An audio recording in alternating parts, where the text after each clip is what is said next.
you give us a little background on your farm? Okay. I'm Greg Gunthorp from LaGrange, Indiana. We have a 65-acre farm. My family's been raising pigs on pasture for at least 4 generations. We also currently raise some free-range chickens, free-range ducks. We also do free-range turkeys. We do approximately 40,000 chickens this year. We'll do about 1,000 pigs. We'll do between 10 and 12,000 ducks, and we'll do about between 600 and 800 turkeys. And how do you process all your animals? We have our own federally inspected processing plant right here on the farm. Have a USDA inspector. We run our processing plant about 4 days a week now. And what were kind of the challenges that you had when you started with that? There's way more regulatory agencies that inspect processing plants than I could ever imagine. You have all the way from the county health department that makes sure that our waste treatment for the water going down the drains was acceptable. You have the state that wants to look at the same thing, plus look at everything else imaginable. We have the federal.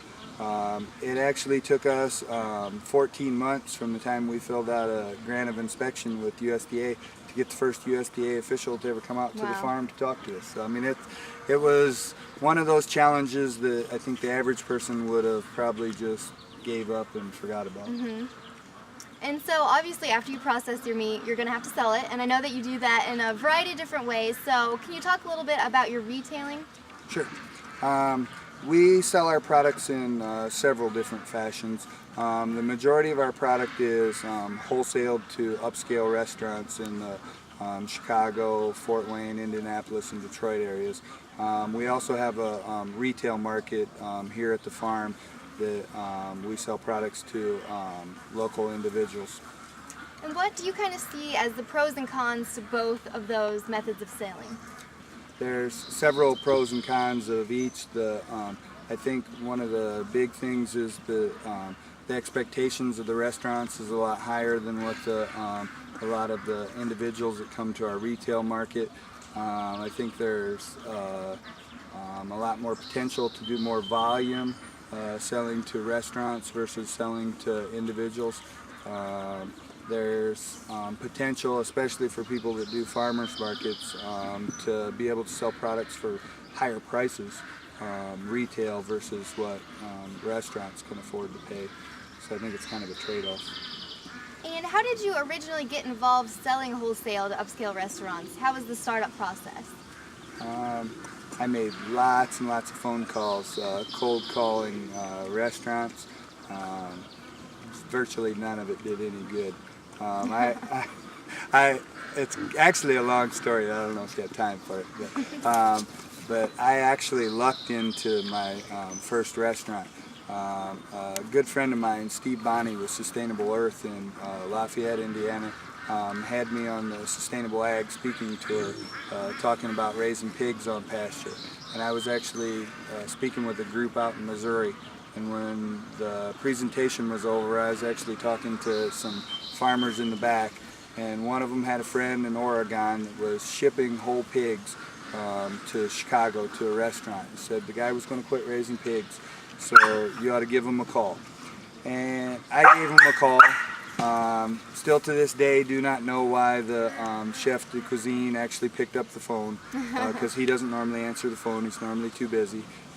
He actually had about 15-20 minutes to talk to me.